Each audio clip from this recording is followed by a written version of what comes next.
Hola a todos. Vamos a explicar brevemente el tema 11.2, institucionalización del régimen, relaciones internacionales y etapas políticas.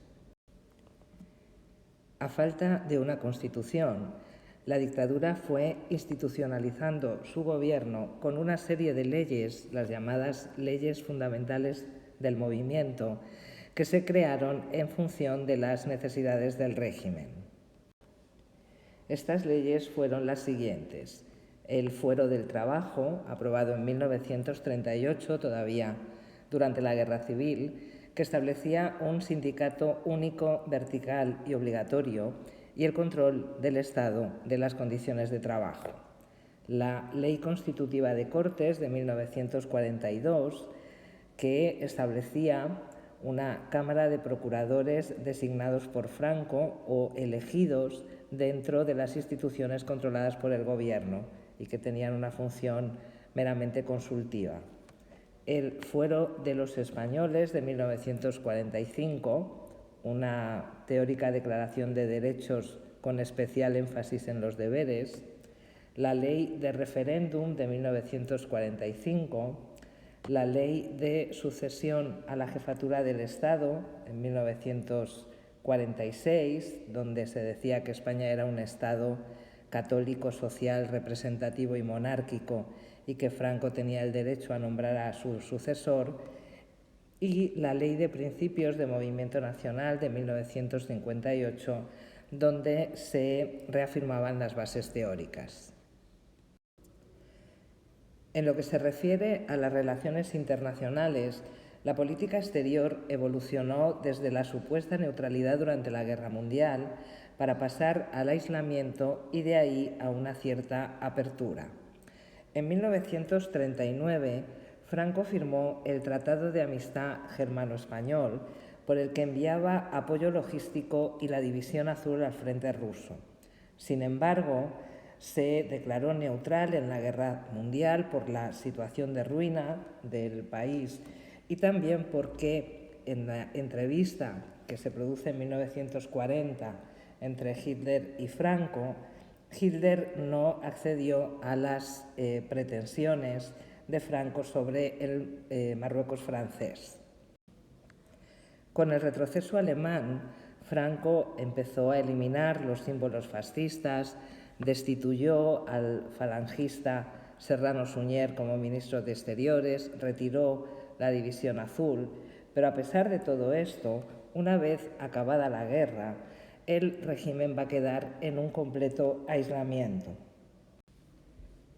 Los aliados negaron a España la entrada en la ONU, por ejemplo, y recomendaron que los países retiraran sus embajadores de España.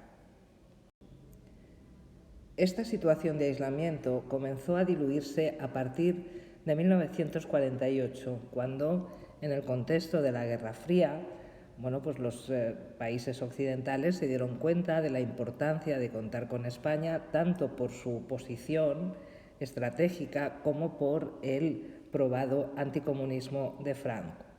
De esa forma, la ONU levantó la retirada de embajadores, autorizó la entrada de España en organismos internacionales, estoy en 1950. Para el año 1953 ejemplificamos ese fin del aislamiento internacional con la firma de dos acuerdos: el Tratado entre España y Estados Unidos y el Concordato con el Vaticano. El tratado con Estados Unidos estaba formado en realidad por tres acuerdos.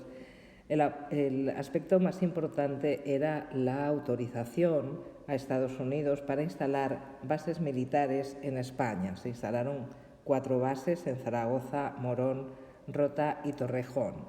A cambio, España recibía una ayuda económica que sirvió para suprimir el racionamiento y para empezar a desmontar el mercado negro.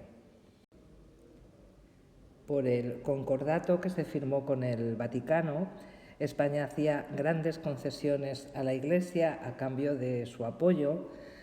Franco sí que se reservaba el derecho de presentación de obispos. El Estado confirmaba su confesionalidad católica y se dotaba económicamente a la Iglesia, se le eximía del pago de impuestos y se le reconocían amplios derechos en el terreno de la enseñanza. El régimen franquista se puede dividir en las siguientes etapas. Primera etapa, de 1939 a 1959.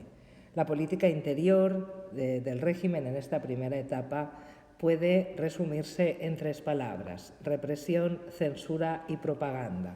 También durante esta etapa se aprueban la inmensa mayoría de las leyes fundamentales del movimiento nacional. En lo que se refiere a la economía, recordad que tras la Guerra Civil España había quedado completamente arruinada. El hambre provocó la ruralización y la creación de cartillas de racionamiento para adquirir productos básicos a un precio tasado. Esto condujo inmediatamente a la aparición de un mercado negro, que es lo que llamamos el extraperlo. Ante esta situación, las autoridades optaron por la autarquía, es decir, el autoabastecimiento, y el intervencionismo. En ese sentido, se fijaron los precios, se nacionalizaron las comunicaciones telefónicas, aéreas y las minas, se creó el Instituto Nacional de Industria y el Estado promovió obras públicas. Sin embargo, a pesar de eso, la producción industrial siguió siendo muy baja y además se creó un enorme aparato burocrático que favoreció la corrupción. Como decíamos antes, a partir de 1953, las ayudas norteamericanas, también las buenas cosechas, permitieron suprimir el racionamiento. Para la industria, las ayudas norteamericanas supusieron poder aumentar las importaciones de bienes de equipo necesarias para su desarrollo, aunque el verdadero cambio económico llegaría especialmente en la segunda etapa de la dictadura. La segunda etapa de la dictadura franquista va de 1959 a 1973.